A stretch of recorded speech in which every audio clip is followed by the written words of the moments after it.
मौजूदा हालात पर विजन कर्नाटका की मीटिंग। मुस्लिम लीडरों में इख्तलाफात, उलमाए कराम की जानिब से आ रहे अलग अलग बयानात पर तशवीश का इजहार। विजन कर्नाटका ने किया तशवीश का इजहार और कहा कि इससे मिल्लत को ज़बरदस्त नुकसान पहुंच रहा है, मुसलमानों को ज़बरदस्त नुकसान पहुंच रहा है। मौजूदा हालात पर विजन कर्नाटका की बेंगलुरु में एक अहम मीटिंग हुई। इदारे के सरपरस्त आला Ghulam Ghaus, convener advocate Ayub Khan, joint convener Mukhtar Ahmad, secretary Sajida Begum व दीगर इस मीटिंग में शामिल थे। इस अहम मीटिंग के बाद मीडिया से खिताब करते हुए एडवोकेट अयूब खान ने कहा कि एक ही सियासी पार्टी के मुस्लिम लीडरों में इख्तलाफात देखने को मिल रहे हैं, खींचतान देखने को मिल रही है। इससे कौम को ज़बरदस्त नुकसान पहुंच रहा है। दूसरी जानिब उलमाए कराम में भी गुरोहबंदी हो चुकी है। उलमाए कराम के अलग अलग बयानात सामने आ रहे हैं। एक जानिब लीडरों में खींचतान तो दूसरी तरफ उलमा में इंतशार। नतीजा ये देखने को मिल रहा है कि मुसलमान परेशान हाल है, मुसलमान कन्फ्यूजन में मुब्तला है। आज जो कुछ भी नजर आ रहा है वो तशवीश का बाइस है। मुस्लिम दानिशवरों की तंजीम विजन कर्नाटका ने हालात हाजिरा का जायजा लेने के बाद मीडिया से खिताब किया और ख़ास तौर पर उलमाए कराम से दरख्वास्त की कि वो मोहतात रहें, किसी सियासी लीडर या सियासी पार्टी के दबाव में आकर बयानात न दें। अवाम का एतमाद उलमा पर है, इसलिए उलमा को पूरी जिम्मेदारी के साथ मौजूदा हालात में मोहतात रहने की ज़रूरत है।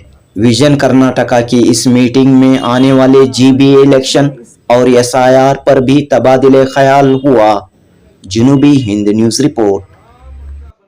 बरोज़ जुमेरात 14 मई 2026 को विजन कर्नाटका की एक खुसूसी मीटिंग हुई Tahzeeb tours and travels Queens Road में।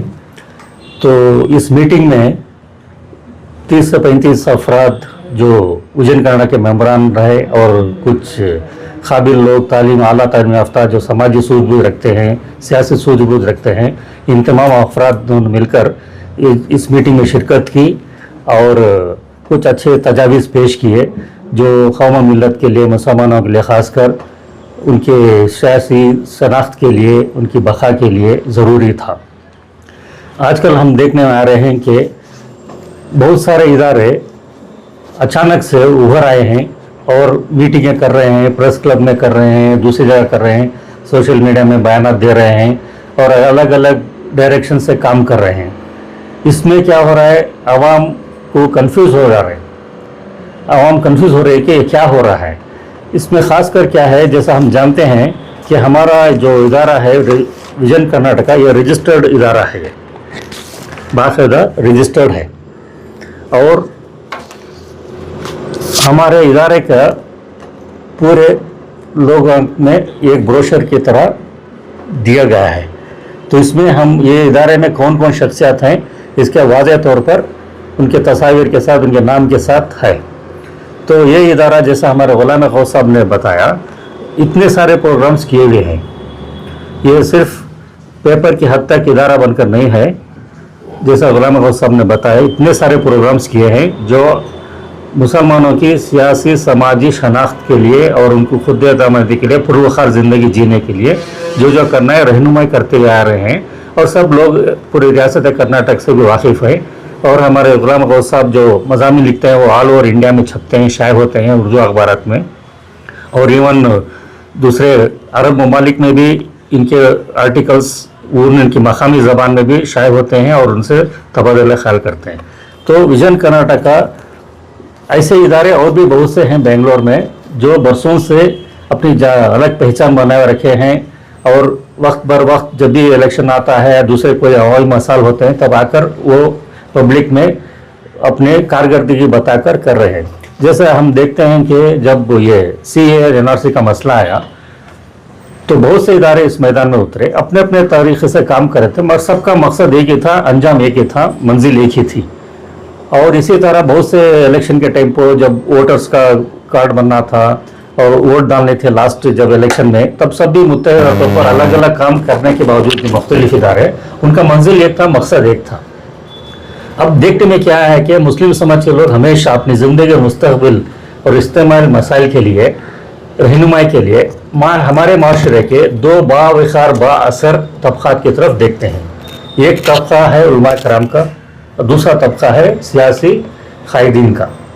ये दो तबक़ात हैं वो बहुत असरअंदाज हैं हमारे मुस्लिम समाज पर, और हम देखते हैं कि सदियों से या नहीं तो डिकेड से हमारे मोतबर रहनुमा जो उलमा कराम हैं वो हमारे दीन और ईमान की हिफाजत करने में और समाजी तौर पर हम कैसे अपनी शनाख्त बना कर रखकर पुरखर ज़िंदगी गुजारने में वो रहनुमाई करते हुए आ रहे थे। इसी तरह सियासी रहनुमा भी वो भी अपनी कारकर्दगी अच्छी करते हुए आ रहे थे, मगर हमेशा तो रोना था ही कि हमारा कोई ऑल इंडिया लेवल पर कोई मुस्लिम लीडर नहीं है या सियासी रियासती हद पर भी कोई अजीम शख्सियत कायद नहीं है। मगर बहुत से कायदीन तो रहे, आज भी 30 MLA के करीब हुआ करते थे कभी, अब आज 9-10 MLA से लेजिस्लेटिव काउंसिल्स रहे हैं। इख्तलाफ तो बहुत कॉमन चीज़ है, उलमा में भी इख्तलाफ होता है और कोई भी जमात में हो या सियासी कायदे में भी होता है। पहले क्या था, इख्तलाफ नहीं रहा तो भी मसलक के तौर पर अलग नज़र आते थे अपनी शनाख्त से, मगर अपने मसलक के अंदर इतिहाद से सब लोग एक ही बात कह रहे थे। सियासी लोगों का भी यही था, सियासी रखाबत जब होती थी जब दूसरे पार्टी से जुड़े रहते थे, पर एक ही पार्टी के अंदर जब रहते थे तो पूरा इत्तेफाक रहता था। अब हालिया तौर पर देखने आता है, खासकर जब ये दावनगिर का ज़मनी इंतखाब हुआ उसके बाद से देखने से क्या पता चल रहा है, एक ही सियासी पार्टी के अंदर रहकर सियासी लोगों में ही मुसलमान के खासकर मुसलमान सियासी कायद में ये इख्तलाफ आ गया।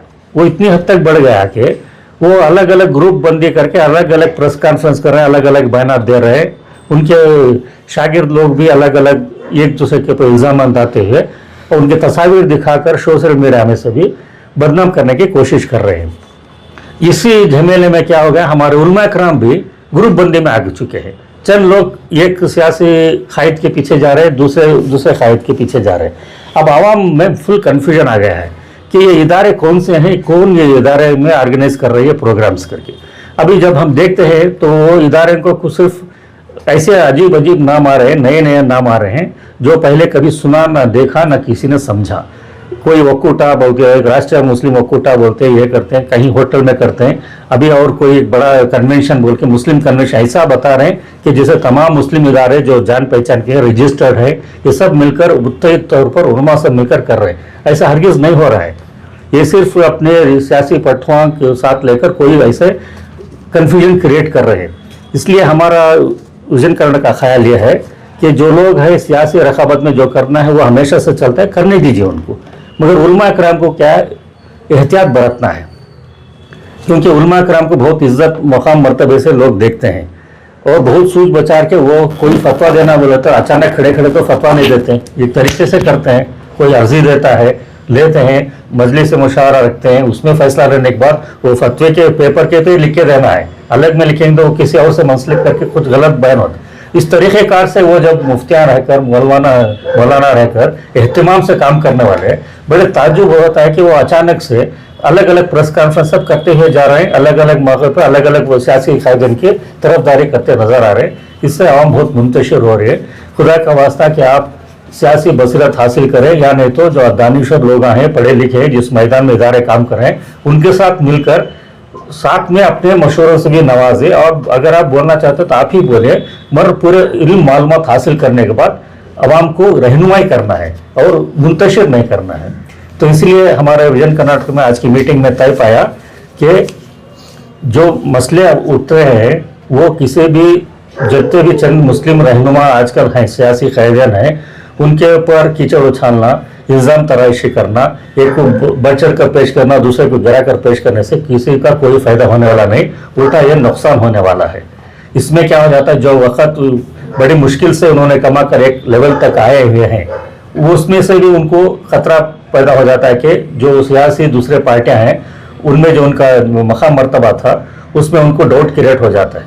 इसलिए आपसे गुजारिश है कि आप कोई भी करना चाहे पहले हमारे जो मुस्लिम मुमताज़ इदारे हैं जो शहर के हैं रजिस्टर्ड हैं जो काम काज इस सिलसिले में करते हैं उनके साथ पहले रब्ता कीजिए और अपने मशवरे से नवाजें या उन इदारों के मशवरों को लेकर आप सही तरीके से सही डेगमी कीजिए, क्योंकि आपको अल्लाह ताला ने एक अच्छा मकाम मर्तबा दिया है। आपकी आवाज़ पर लोग इकट्ठा भी हो जाते हैं, जुम्मा के बयाना में भी हो या दूसरे भी बयाना में हो, मजलिस हो, मिलाद नबी हो, सब चीज़ों में आवाम बहुत एहतमाम से आती है आपकी बात सुनने के लिए। मगर तैयारी के बगैर आप बयान मत दीजिए, जानकारी हासिल किए बगैर जानकारी बगैर लोगों से मुखातिब मत हुई। सोशल मीडिया हो, प्रेस क्लब हो, कहीं भी हो, अगर बुद्ध करना चाहे तो इदारों को कॉन्फ्रेंस में लीजिए जो ऑलरेडी मैदान में है। तो ये एक तजवीज़ पेश हुई आज। दूसरा रहा कि general body greater Bangalore authority GBA जो कारपोरेशन BBMP का था, अब उसका इलेक्शन आजकल में अनाउंस होने वाला है और अगले माह तक इसकी कार्रवाई पूरी हो जाएगी। यहाँ पे क्या है, मुसलमान जो पिछले इलेक्शन की वजह से जो तंग आ चुके हैं, वोट का इख्तियारी इस्तेमाल नहीं करना बल्कि चंद लोग बदजन हो चुके हैं मुस्लिम, और दूसरा SIR में भी नाम है नहीं है उसमें भी तशवीश में है। तो इसलिए बेहतर है, हमारे विजन कर्नाटक के तमाम की जानिब से ये गुजारिश है कि हर आदमी बहुत ही एक दीनी फरीजा समझकर जाकर वोट डालना है। अभी ये ग्रेटर बेंगलोर की हद तक BBMP लिमिट तक का इलेक्शन है, और ये बहुत बड़ी आबादी का है, 80 लाख के करीब वोटर्स है यहाँ पे जो कारपोरेशन की हद में वोट डालने वाले हैं। तो इसलिए बहुत से वार्ड्स भी बन चुके हैं अब ये। तो यहाँ वोट डालना है, अपनी पसंद से किसी को चाहे वोट डालिए, मगर अपने वोट डालकर अपने ताकत का मुजाहरा कीजिए। तो अपने इससे क्या होता फ़ायदा, एक तो आपके वोट का कहाँ है, रजिस्ट्रेशन कहाँ है नहीं है मालूम पता चल जाएगा।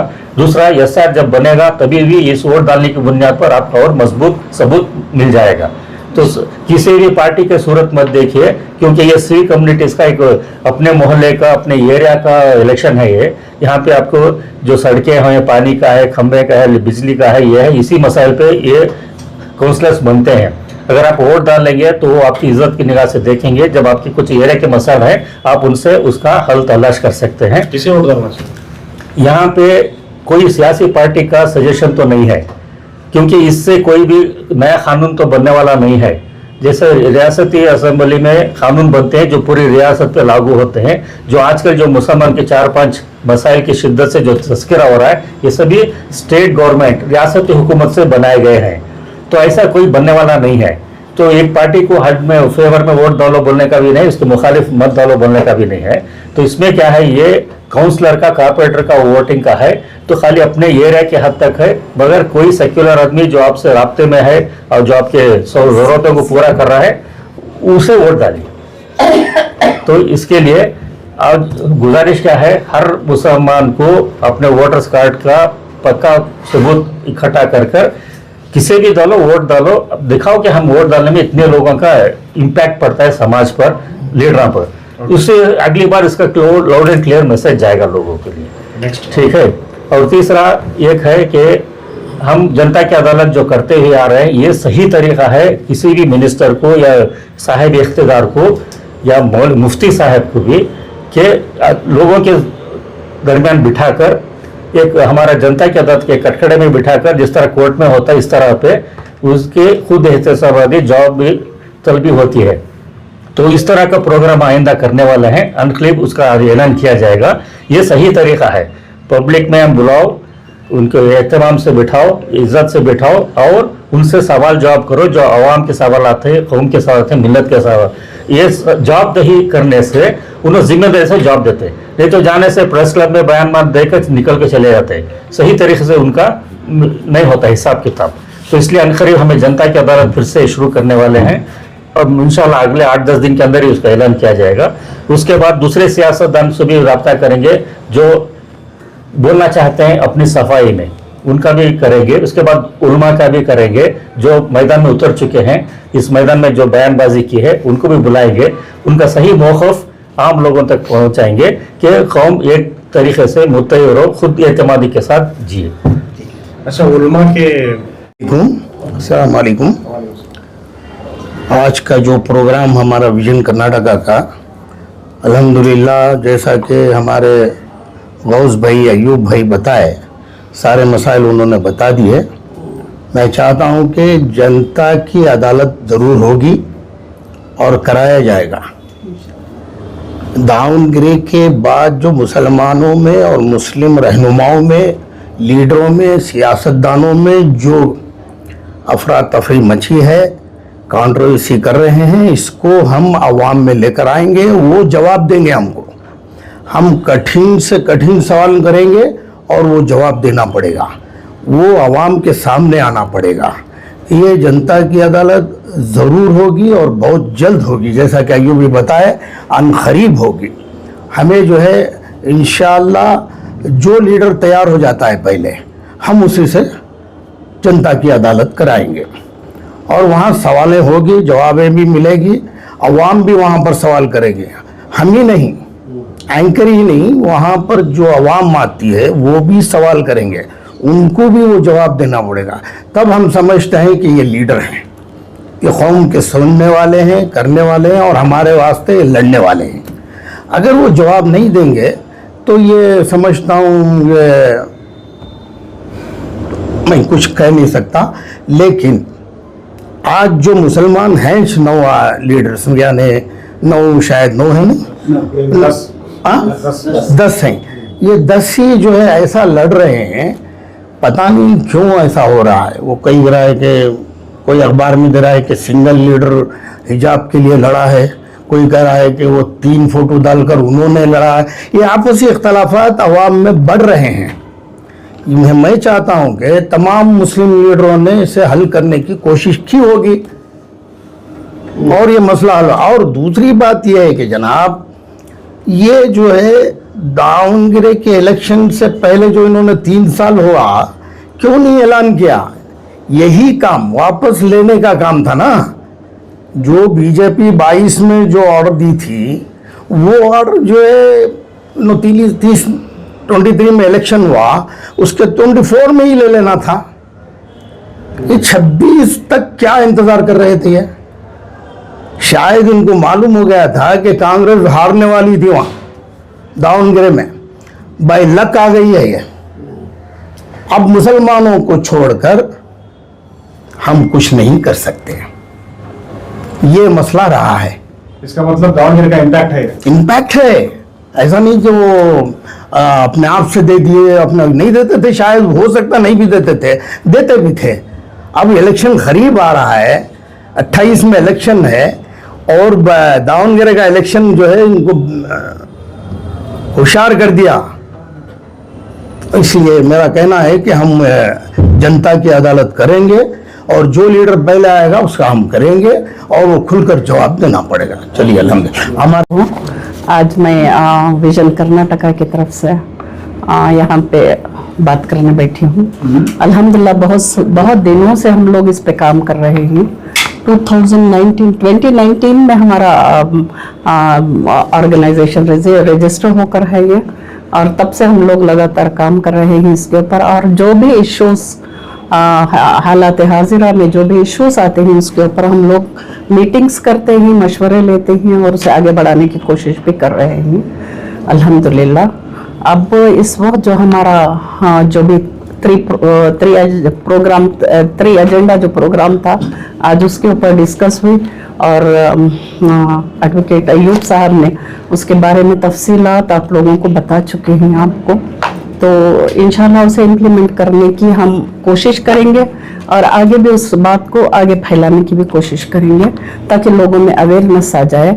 मकसद विजन का यही है कि लोगों में अवेयरनेस आए और स्मूथली कम्युनिटी को आगे बढ़ना है और कम्युनिटी को आगे बढ़ाना है। तो इस काम के लिए विजन बहुत सारा काम कर रहा है। हुकूमत का हिजाब पर पाबंदी वाले फैसले को हटाया गया, उस पर कैसे? जी, फर्स्ट मैं पेटिशनर थी जो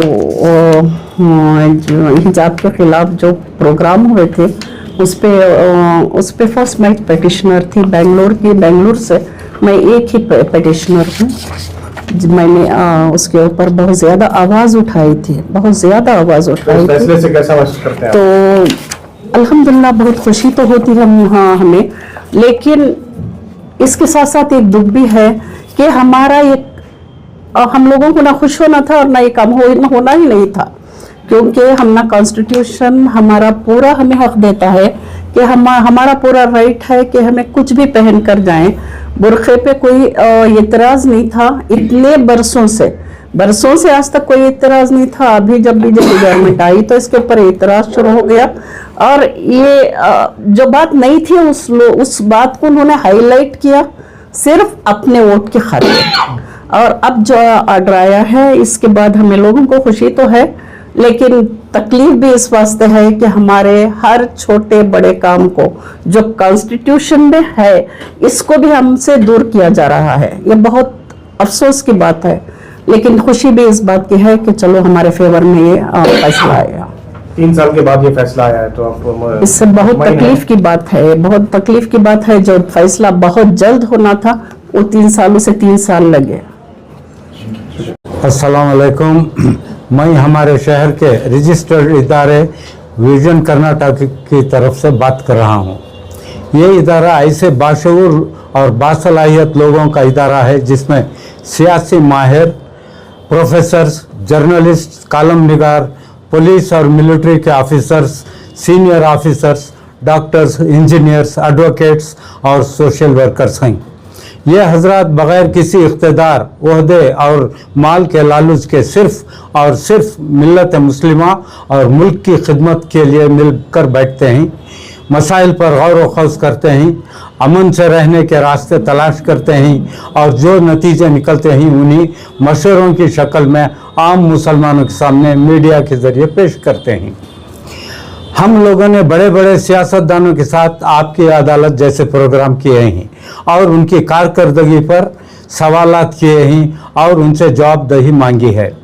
हमने मिस्टर देवेगौड़ा जी, मिस्टर SM कृष्णा जब वो चीफ मिनिस्टर थे, मिस्टर धर्म सिंह, मिस्टर सिद्धरामैया से बल्लारी में, mister CM Ibrahim, mister Kumaraswamy, mister Tanveer Sait जब वो वक्फ और एजुकेशन मिनिस्टर थे, मिस्टर UT खादर जब वो हेल्थ मिनिस्टर थे, बीजेपी के विजय कुमार MLA और mister Suresh Kumar MLA, mister NJ Haris, mister Ramalinga Reddy, mister Dinesh Gundu Rao, mister Rahman Khan और आप पार्टी के पृथ्वी रेड्डी से और कर्नाटका के मोतबर उलमा से, इन सब से घंटों जनता की अदालत प्रोग्राम किए हैं और सामीन को भी खुलकर सवालात करने का मौका दिए हैं। हमने CAA NCR का प्रोग्राम, बड़ा प्रोग्राम अंबेडकर भवन में किया है। हमने वक्फ बोर्ड के सिलसिले में होटल कैपिटल में एक बहुत बड़ा सेमिनार भी किए हैं और जवाबदेही सबसे मांगे भी हैं। हम आइंदा भी इस सिलसिले को जारी रखेंगे इंशाअल्लाह। कर्नाटका की बात करूं तो आज यहाँ का सियासी माहौल गर्मा गया है और कुछ मुसलमान भी इस अफरा तफरी के शिकार हो गए हैं। कुछ सियासतदानों, फ़िरका परस्तों के इशारों पर कुछ नौजवान भड़क उठे हैं और उनकी माली मदद से एहतजाजी जलसे और जुलूसों का होने का ख़तरा है। ऐसे बिगड़े हुए माहौल में विजन कर्नाटक के दानिशवरों ने काफ़ी गौर व खौज और डिबेट के बाद कुछ नतीजों पर पहुँचे हैं। इंशाअल्लाह वो नतीजे हमारे कन्वेनर जनाब अय्यूब अहमद खान एडवोकेट और जनाब मुख्तार अहमद जॉइंट कन्वेनर और हमारे इदारे की जनरल सेक्रेटरी मोहतरमा साजिदा बेगम आपके सामने पेश करेंगे। शुक्रिया।